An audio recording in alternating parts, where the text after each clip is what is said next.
Hello and welcome to Meanwhile back on the hobby farm. Well, these herbs that I was drying the other day, this is all the peppermint, has dried. We've got some apple mint, we've got some catnip, we got some spearmint, we got some lemon balm. It's all drying. Check that out, folks. Hands are dirty. I've been out in the garden. Check that out. I hate showing my dirty fingers, but hey, that's what happens when you play out in the dirt. Look at that. It's dry and ready to go. Hey, we'll give you a little mug shot of me here. Yours truly. Ta-da! To prove to you I am the man behind the voice. How could you miss it, right? Hey, we're going to come out here real quick. I'm going to harvest these, by the way, this week. I just ordered the bags. They'll be in Tuesday, and they're going to be in 2-ounce bags, and they're going to be sold. Hey, over here is some miscellaneous stuff. I spent a few hours out in the garden. My peppermint oil with spray. You can never go wrong. I'll tell you, I was just telling Joanne a couple of days ago, the mosquitoes haven't been bad in like years. Well, they're out now, but peppermint spray kept them away. Over here is some coffee grounds that she keeps me from the morning coffees. And that is great fertilizer, energy booster for the plants. Over here is an apple mint. I dug it up. I'm giving it to a coal gig worker tonight, or tomorrow morning. She comes in the morning when I leave. Over here is another piece of apple mint. That's a twig I'm going to put in my glass of spring water tonight for my overnight gig. And my dessert tonight was going to be the cucumber that I just picked out of the garden. And I'm going to throw in, not too many, but I'm going to throw in maybe about a dozen of these beautiful blueberries that I just picked out of the garden. We're going to walk around over here. The grapes are doing absolutely marvelous. Hey, before we continue, do me a favor. Stop, hold the press. The bottom right of your screen says subscribe. It's a little red icon, real tiny, kind of hard to see in the phone. Just click on it. You don't have to sign anything. It doesn't stop the video. It just subscribes. It really helps me out. So if you could hit that subscribe button, that'd be great. Check out these grapes. I mean, I have never seen so many grapes. And this is just 4 plants I started, I want to say 4 years ago. Look at them. I mean, there's thousands, hundreds of thousands of grapes. It's going to be a great, great year. Great place to sit, too, if you want to get out of the hot sun. But we don't have any hot sun coming up. We've got rain coming up in the next 4 days on and off. So they say. They said today was going to be raining. We didn't get a drop all day. We're going to come around over here, show you I didn't do nothing with these boxes. This is a tomato plant that grew from last year. It came up all by itself. And next to it is a pepper plant. I'm going to have to move that pepper plant, I think, or move the tomato plant. Tomato plants, if they come up from the year before, there's the cherry tomatoes, they're kind of tart. They're really not sweet like the sweet 100s would normally be on the first year planting. Parsley's going great. I'm going to harvest some of that so I can keep the growth going on that. Got some more parsley growing over here. Garlic is doing good. I pulled some up the other night.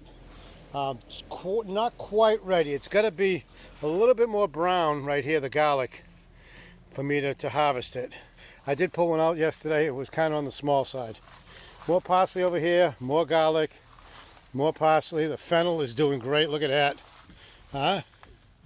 That is awesome. Dill, yeah, not doing so good. Miscellaneous pepper plant. Chives went to flower seed head. They fell down and they're starting to rebirth. Got some rosemary, some thyme, some more miscellaneous pepper plants. Some more miscellaneous pepper plants over here. We've got the hyssops are going really good. Smell awesome. Look at that milk thistle. That is awesome. This does not get harvested till the fall time. These flowers, ooh, I'm telling you, they are sharp, these thorns on here. These will actually flower all over the place. I've got to let the flowers completely dry before I harvest it. What we do is we harvest the seeds, you put them in a brown bag, you hang it up for a week, shake it all up, and you use the seeds in tea. It's good liver purifier. It's good for people that have addictions to alcohol and drugs. It kind of suppresses your appetite for the desired, so they say. But it's a great liver to detox the liver. Over here is, I believe, our stevia. We got our spearmint that I just picked out the other. No, that's the stevia right there. This is the spearmint that I dug up. It's starting to grow right back right now.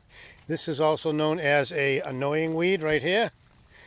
Cucumbers are doing good. Just picked one tonight, picked one yesterday. The apple mint's doing good. As you just saw a minute ago, I transplanted some in a pot. I'm bringing it to a co-giga. Here is the catnip. And with a big weed in there. Holy cow, that's a big weed. I just noticed this big weed right here. Holy cow. Check that out. Now that's a weed.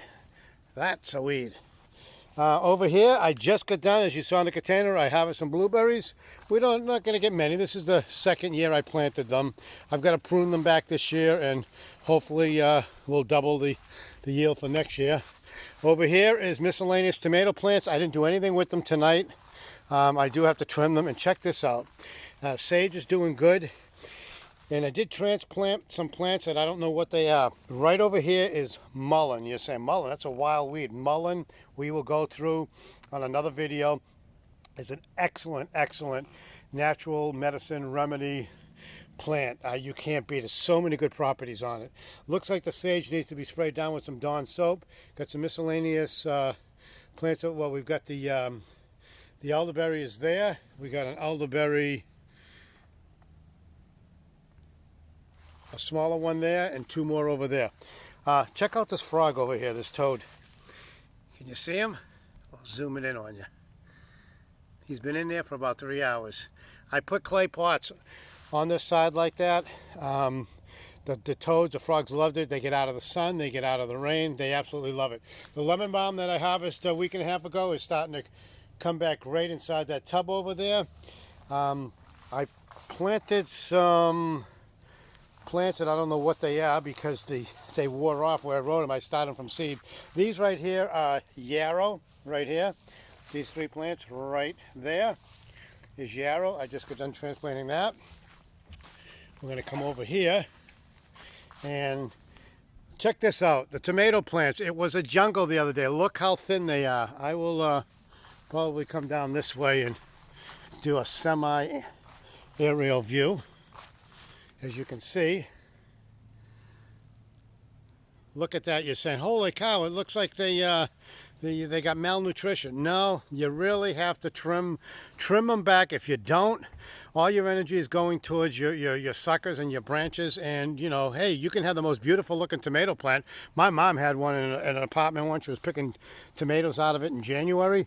It looked awesome. Beautiful foliage on it. But you know what? Your energy is going towards the leaves. I did leave some of the leaves, I call them sucker leaves, on there, especially if you're down in the south, or even in Arizona. If you end up not having any foliage on it, the sun will basically boil your tomatoes. We don't have that problem out here.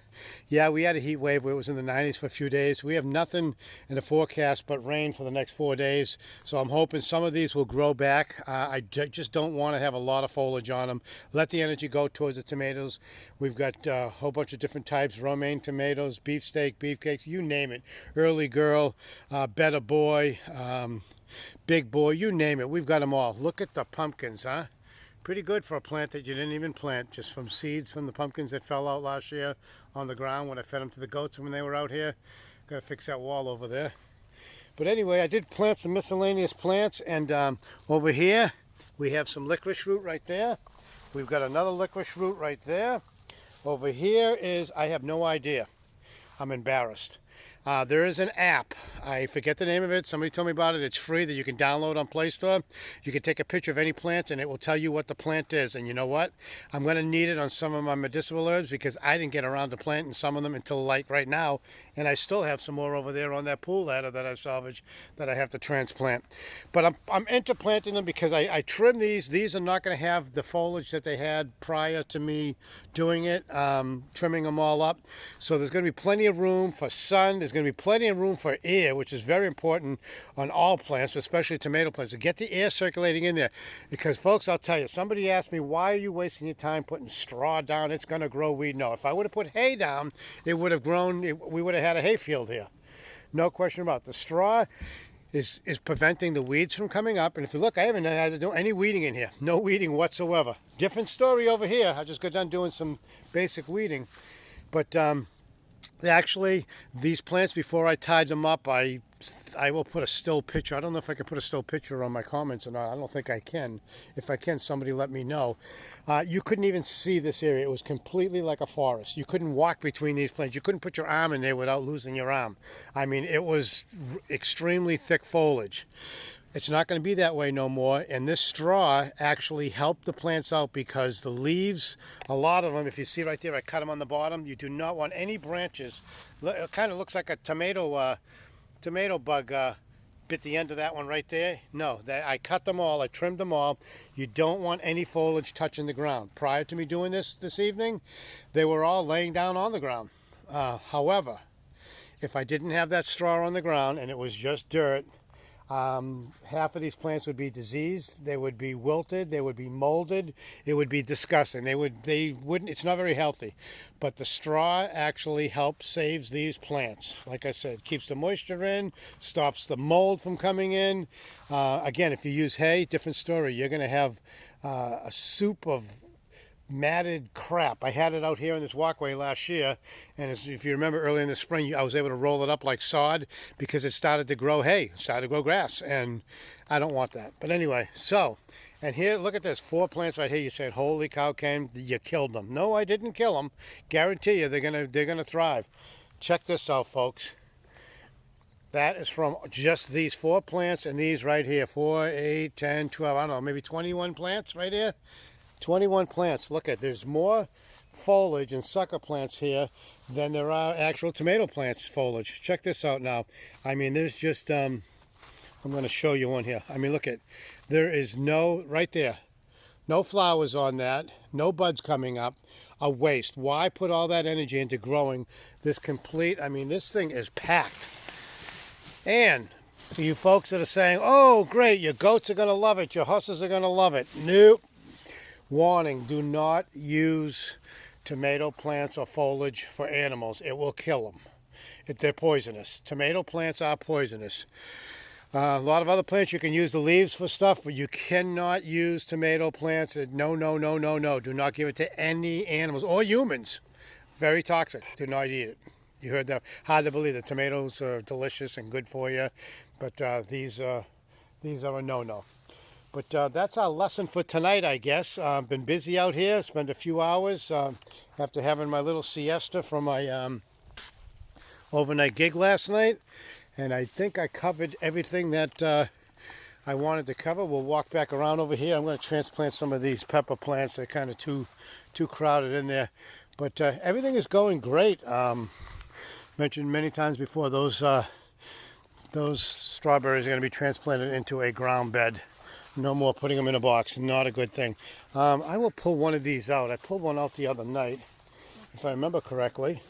I can't remember where I put my keys. I'm going to pull this out. No, that's not working. If you pull this out, look at that. It's way too small. I don't want garlic that small. I want the big garlic. I should have bought the elephant garlic. But my first year growing garlic, so I'm kind of happy about it. I got some weed. Yes, you do get weeds in the box, but you know what, folks? It's a lot easier standing here, putting your arm down, and pulling a weed out like this than it is bending down at my age and your back hurts you. You feel like you're pulling out a hip and what have you.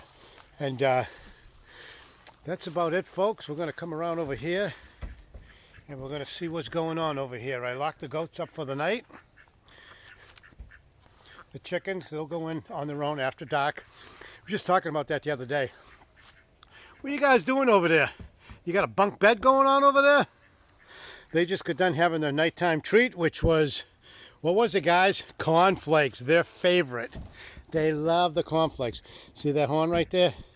It's starting to, it's not digging in yet, but it's starting to touch his head. Joanne picked up a saw, special saw. We're going to cut that tomorrow, aren't we, huh? Yes, we are. We got one in there, and we got Tennille over here walking around. I have no more treats. It's all you. Is that all I'm good for? Look at that horn. Kind of. And it's starting to embed. It's not touching it yet, but it's within a fraction of an inch. And there's Captain over there in the igloo. And how you doing there, buddy? Make yourself at home. He's made himself at home. He was being bullied by him, but not no more. He sees food. You know what? He's not backing down. Right, Butch? But that's it, folks. Everything's going good. Didn't get the gutters up on there or put the siding up on the back of that chicken coop yet because I've been busy. Oh, yesterday I mowed the lawn. And I ended up actually getting, what did I get? I got approximately 140 pounds. No, I'm sorry, 750 pounds because I measured it in 50-pound grain bags of grass clippings. The grass was growing. We had so much rain and we went camping for a couple of days that the grass was a foot tall in some areas. I would do a 40-foot sweep with the push mower with the grass catcher, fill that bag right up and loaded them up in 50-pound grain bags. Anyway, that is good for horses. I went over and last night we didn't hay them. We went over and dumped a ton of them. Gave them about 150 pounds, 200 pounds of grass clippings last night. They loved it. Gave it to them some this morning, and Joanne just came back a little while ago and gave them some more grass clippings. So they love it, and great to use grass clippings, folks, but if somebody gives you some, be very careful because we don't use fertilizer, obviously, on our lawns out here. You use fertilizer, you're giving poison to your horses, you're killing them, you're making them sick. Don't do it. We know our grass clippings are good. It's all, there's no chemicals whatsoever, so they absolutely love it. And somebody mentioned, well, why don't you give it to the goats? Well, can't give it to the goats because the goats' grass is the last thing. If you see a goat eating grass, it's because they don't have any other good vegetation to eat. They're picky. They won't eat some of these. See these green growing down there? They won't grow. Some of it is that pokeweed.